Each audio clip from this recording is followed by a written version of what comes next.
the other sense I get, back to the joy and the heartbreak, is that using your imagination to even more explore, how do I want to let the divine feminine in? Like, what were things that when you were a teenager or a child brought you a lot of joy that you, whatever your question is today, is great.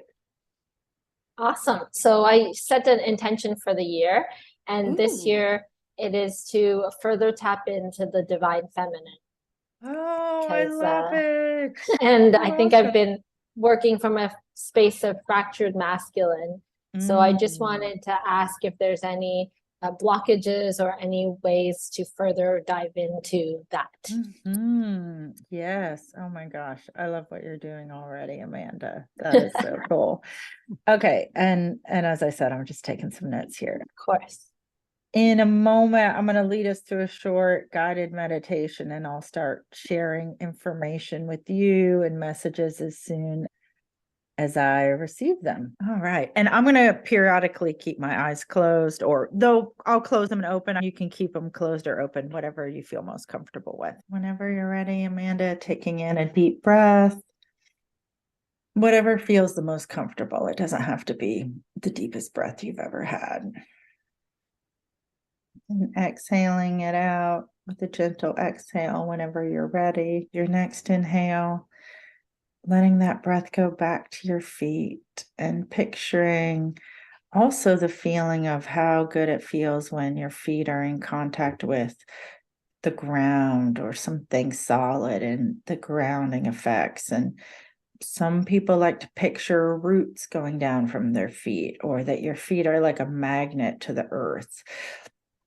Or maybe that your feet are in luscious slippers that feel super soft and comfortable and good, and that also are deeply connected to the earth.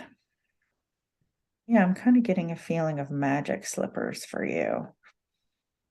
Okay, I know I'll come back to this in a moment. I'm going to keep on going with the guided meditation, but the word imagination is coming up big. So we'll come back to that. With your next inhale, calling in all of your energy, all of your resources, all of your awareness into this present moment. And you can call as much of you to this present moment to be focused and filled in your body right now, as much as feels comfortable. If there's a part of you that this creates a reaction in, or a resistance, or a triggering might be a word. If as you do it, you realize, ooh, there's a certain amount that I can call my awareness into this moment and energy, but then there's a certain amount where it starts to feel uncomfortable. That's okay. Well, we're only going to do it to the comfort level. And exhaling out all of the drama, all of the expectations, all of the things that you don't need to hold on to anymore, all of anything that's societal or cultural conditioning about how you're expected to be or what people wanted from you, releasing that. We're going to do another round of inhale and exhale because most of us can't release that in just one breath. So calling back to you right now, in addition to calling back your energy, any parts of you that might feel scattered or fractured or in disparate pieces here and there across time, calling those back. Also, we're inviting in the divine feminine who you've already invited in. And we're just inviting her in again in this moment to be with you, be a part of you as you call back all of these parts to yourself. And maybe it feels in the movies where there's something that was broken and it magically comes back together and like welds and recombines into this whole piece. and like you see all the seams kind of magically, sometimes light comes out, or the magically things happen, and all the broken edges just meld together, and sometimes they melt away so you could never tell that it was fractured, and sometimes the thing comes to life and those things are there almost like veins, or I'm thinking of like the lines on the where the skull comes together. Even though the skull is one piece, you can still see the places where it fused at one point. And releasing with the exhale the fractured parts that aren't yours, or even the fractured feeling, releasing the awareness that every person alive at some point did something that was either people pleasing, or what other people wanted of you, or what was expected of you, or what you were raised to be like, or some people use the word programming, the programming you got as a younger person. So there's no judgment about any of that happened, because it happens to most of us, and we're releasing that so that you can be that dancing divine feminine Amanda who's doing the things that she wants to do. She's embracing the things that she wants to embrace and moving with that power and connection and fusion of all of those parts of herself. Okay, yeah, I'm getting okay. We'll come back to this, I think, too. The word fusion, it feels like, is really when I was talking about the pieces coming together and kind of combining again with the parts of the skull, I got fusion, and now I'm also feeling that. So, okay, we're gonna keep that word in our conversation pool here. Typically, at this point, I call in spirit guides, loved ones, ancestors, and I already feel like you have an ancestor who is a very dominating woman. Maybe a strict might be one way. She's super intense. It's like immediately as I get to the place where I'm setting the intention, this is what's going to happen, she's just like jumping and right there being like, I'm ready to talk. I got things to say. I don't know that so when I ask all of these beings to gather, it's for, as I said before, your highest and best good, unconditional love and support, and all of this. I'm not saying that this being does not unconditionally love and support you, but her way of expressing it is very harsh and very, I mean, she's just like a woman to be reckoned with. So I'm going to connect with her in a minute a little bit more, but I don't know if you have an ancestor that you know of who was an intense, sharp, shrewd woman, or she could be many generations back. It doesn't, she may or may not be someone that you know of. And also, I can't tell initially when I look at someone, a spirit coming in, if they're living or not living. So I'm going to take a little bit more time to see. I don't think yeah, my sense is she's not currently alive.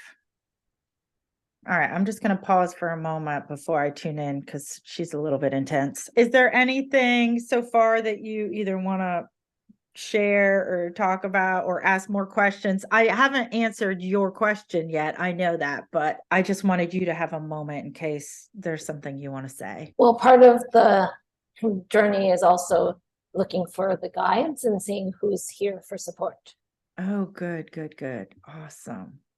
Cool. I'm glad. I'm so glad.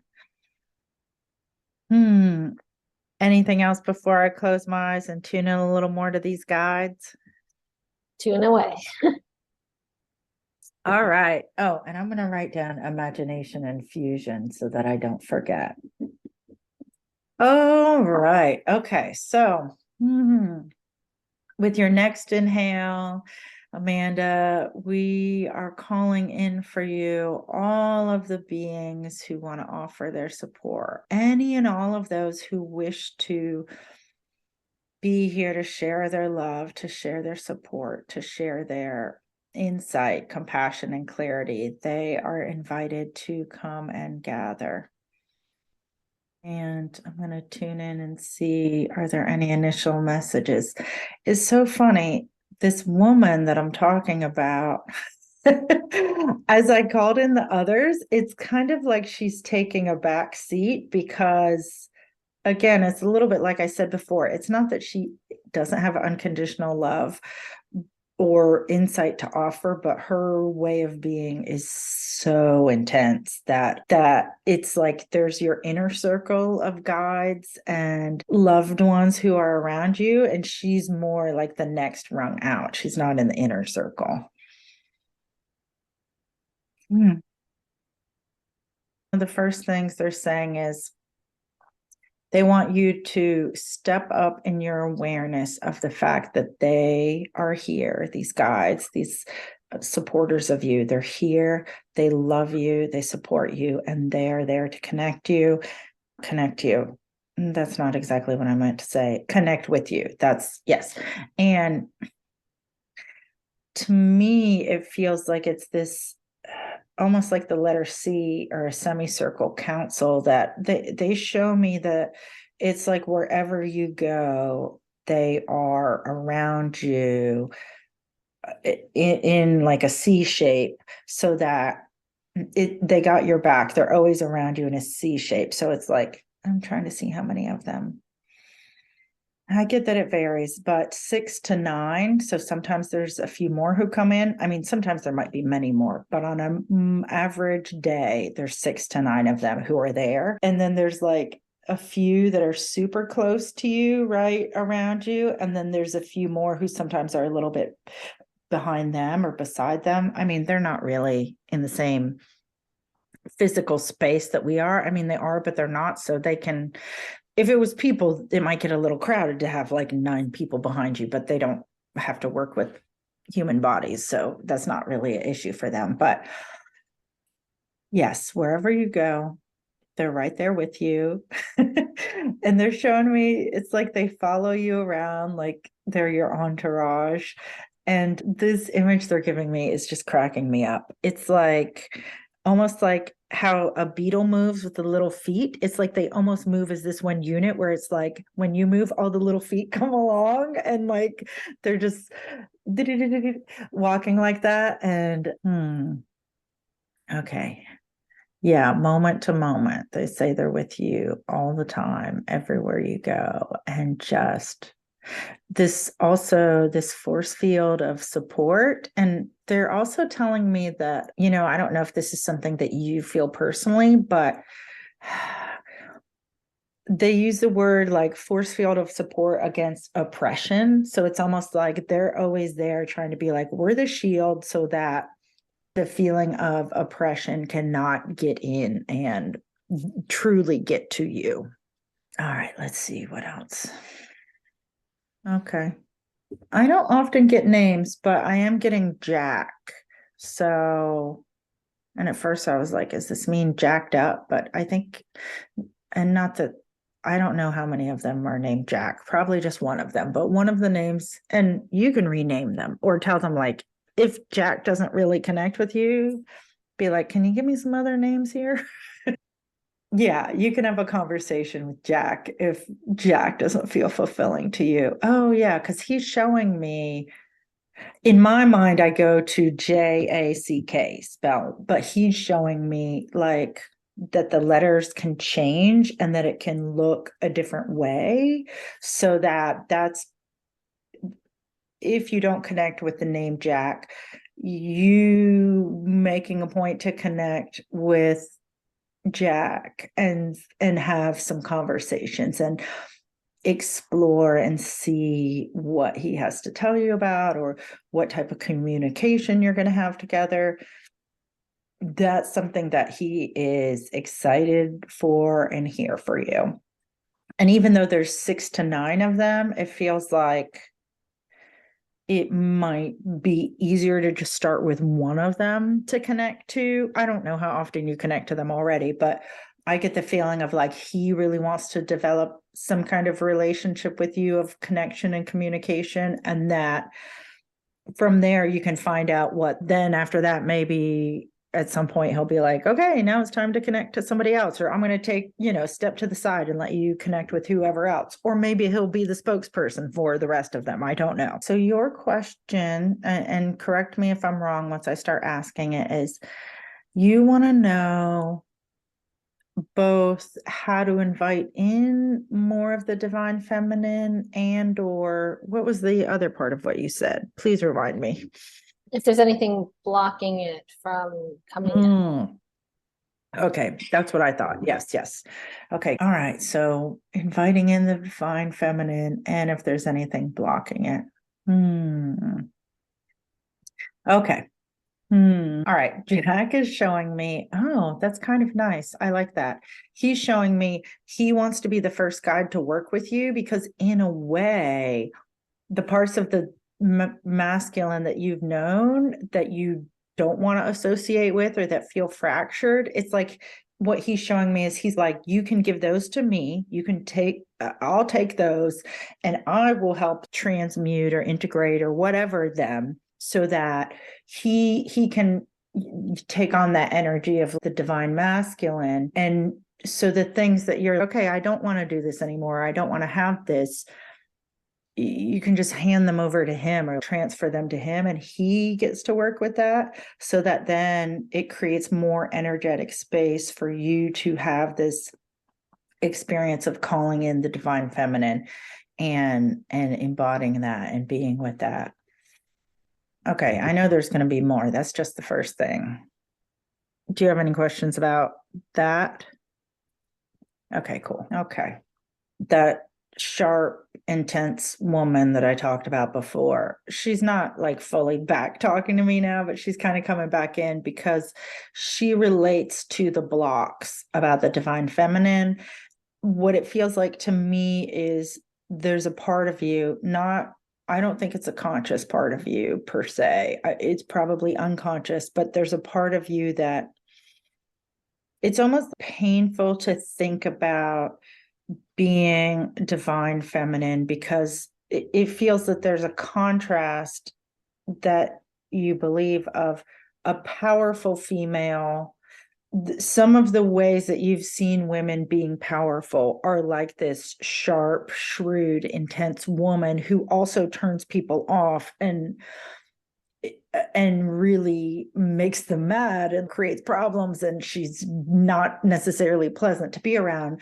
There's a part of you that it feels like, not that you think she's the divine feminine, but the power associated with the divine feminine and the powerful embodied woman, there's this contrast between how can I do that without becoming this thing that I don't want to become, that feels like that's what a powerful woman is like.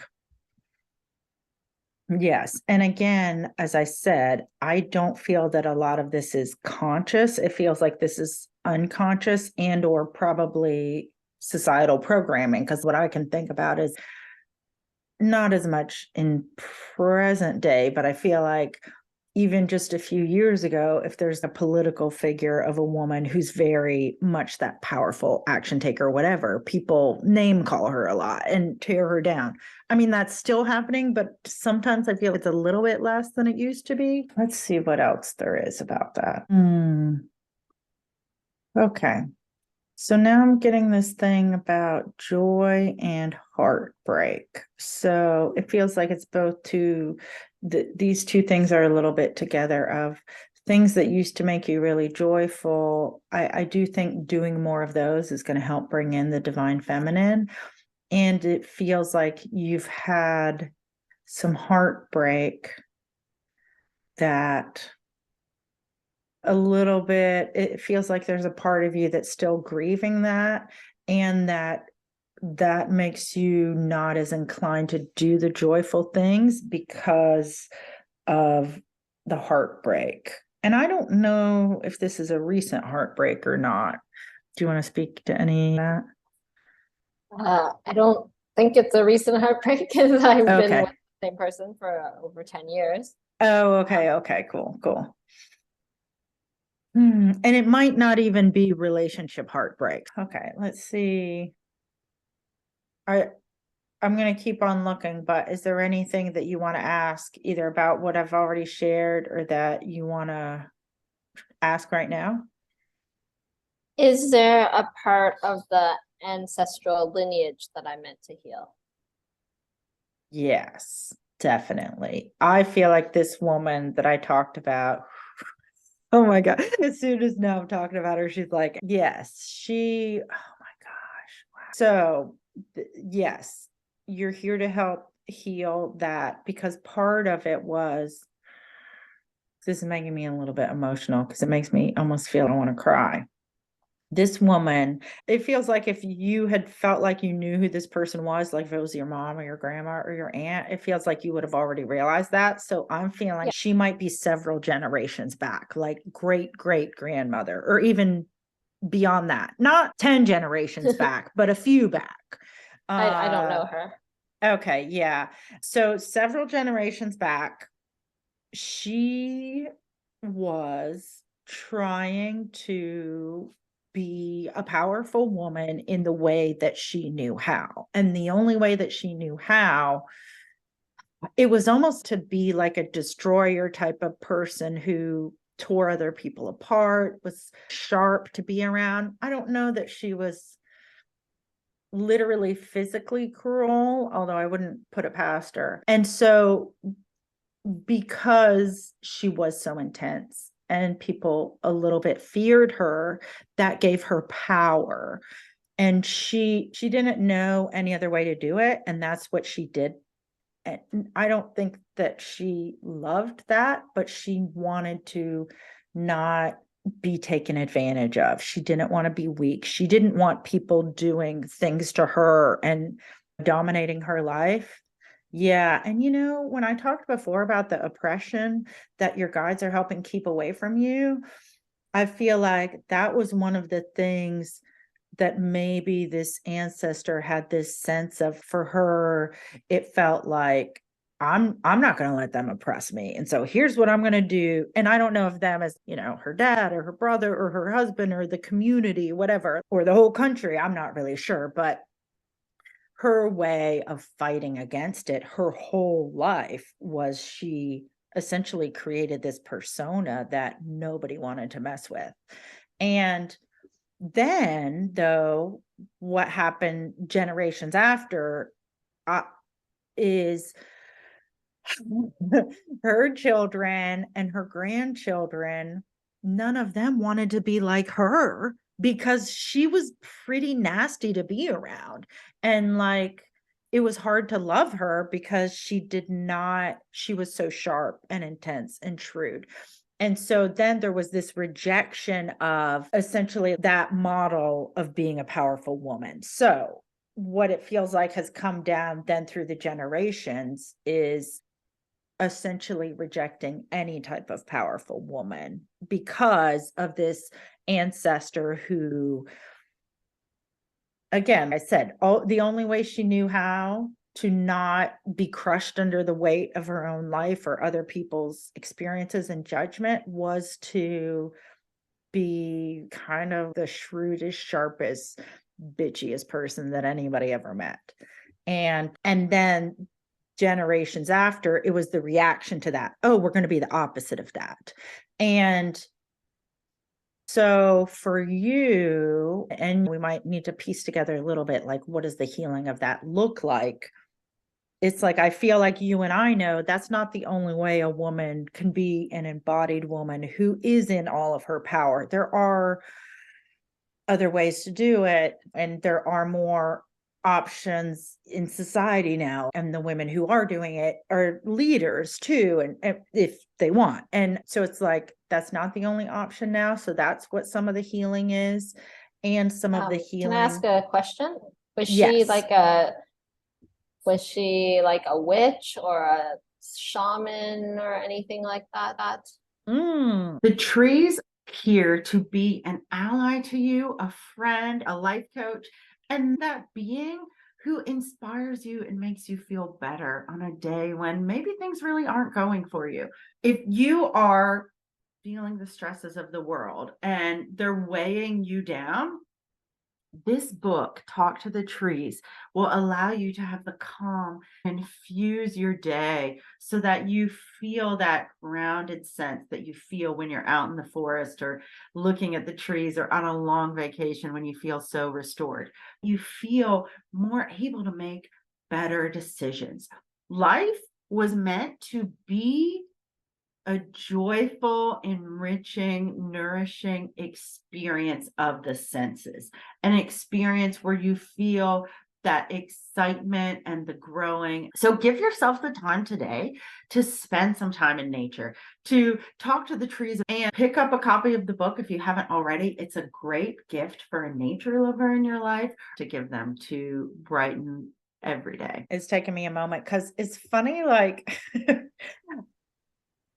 the one of the only ways I can describe it so far is it feels like if I talk about what she was like, there's things she's fine with me talking about, but when I ask her about this, it's like she's way beyond removing herself from the conversation.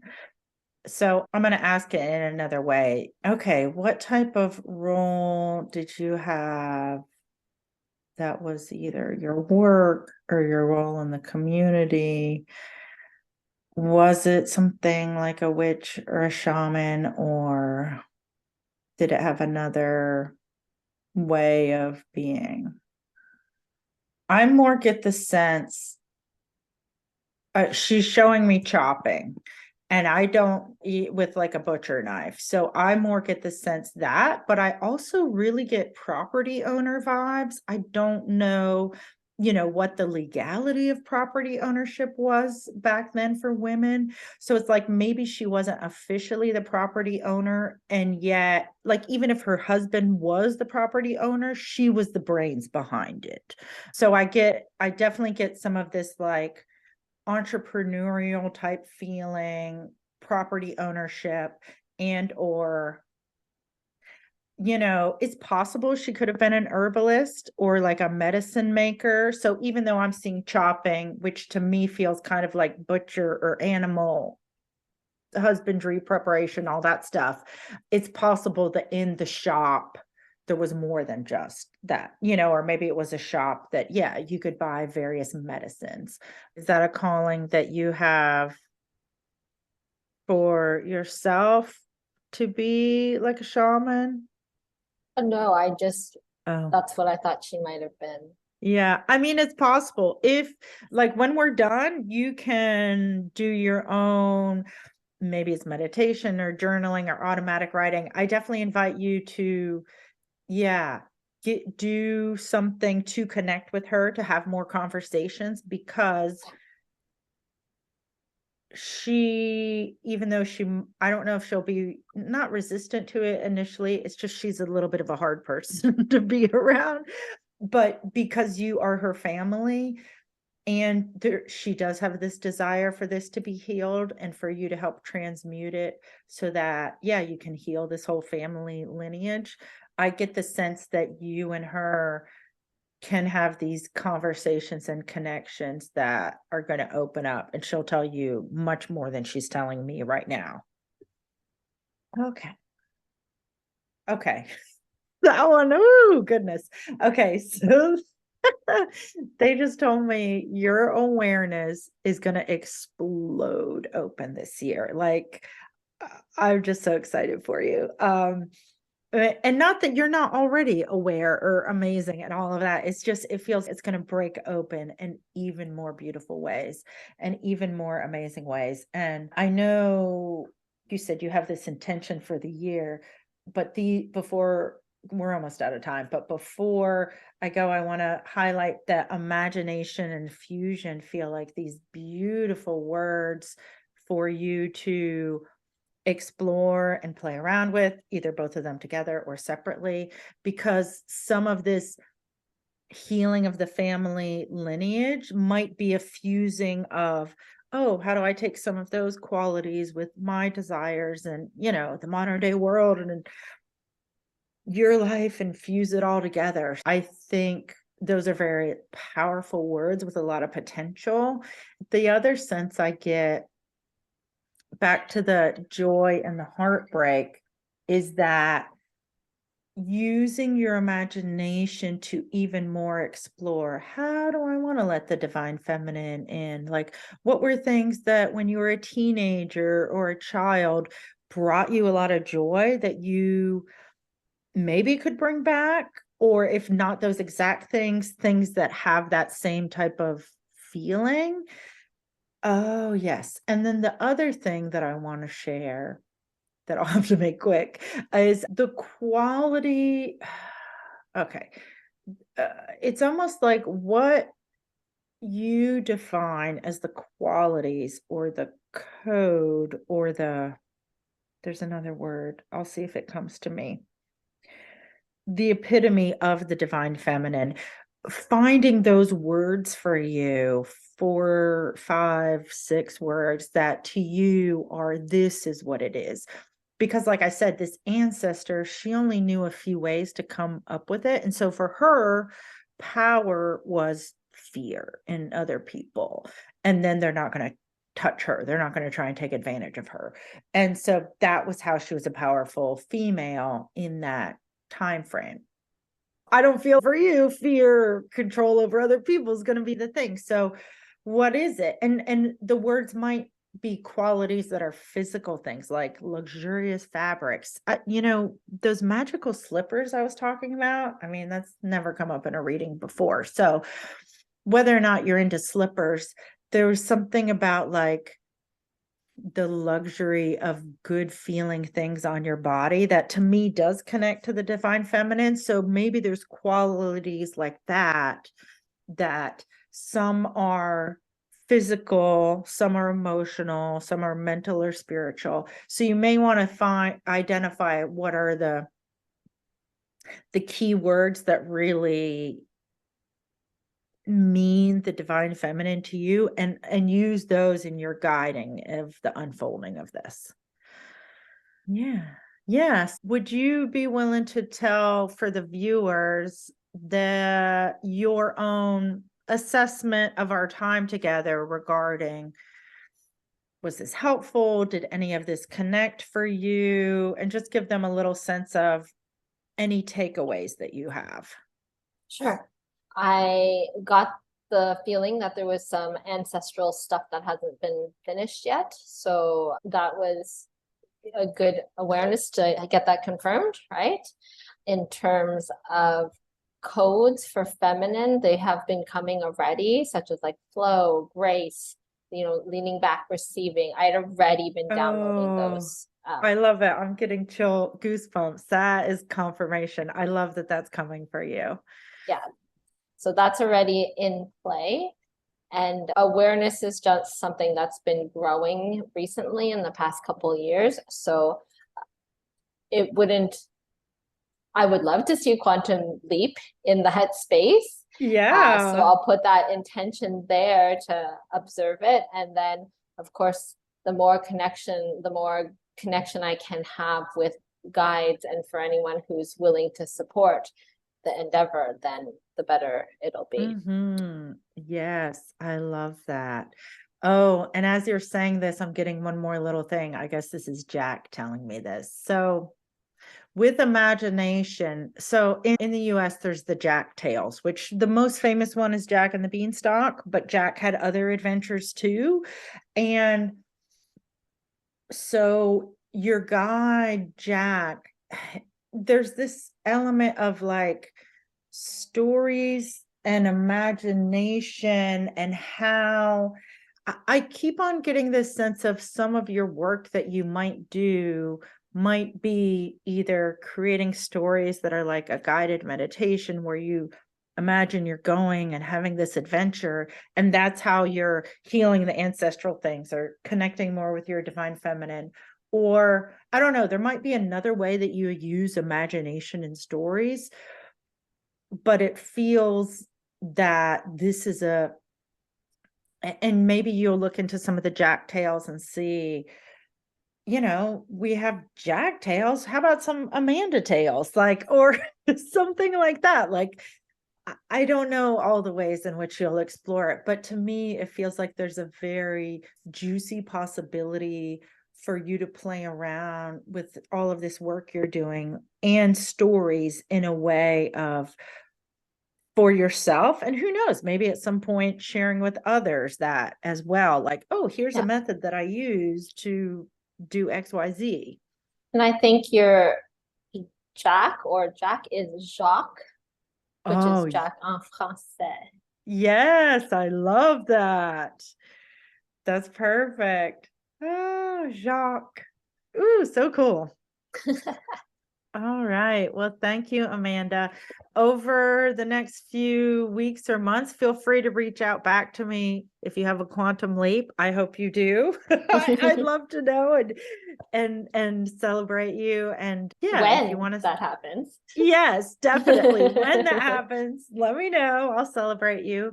And feel free to share my info with any friend or colleague who is doing healing or wants more clarity or support, because I love working with people. Yeah, this has been a pleasure.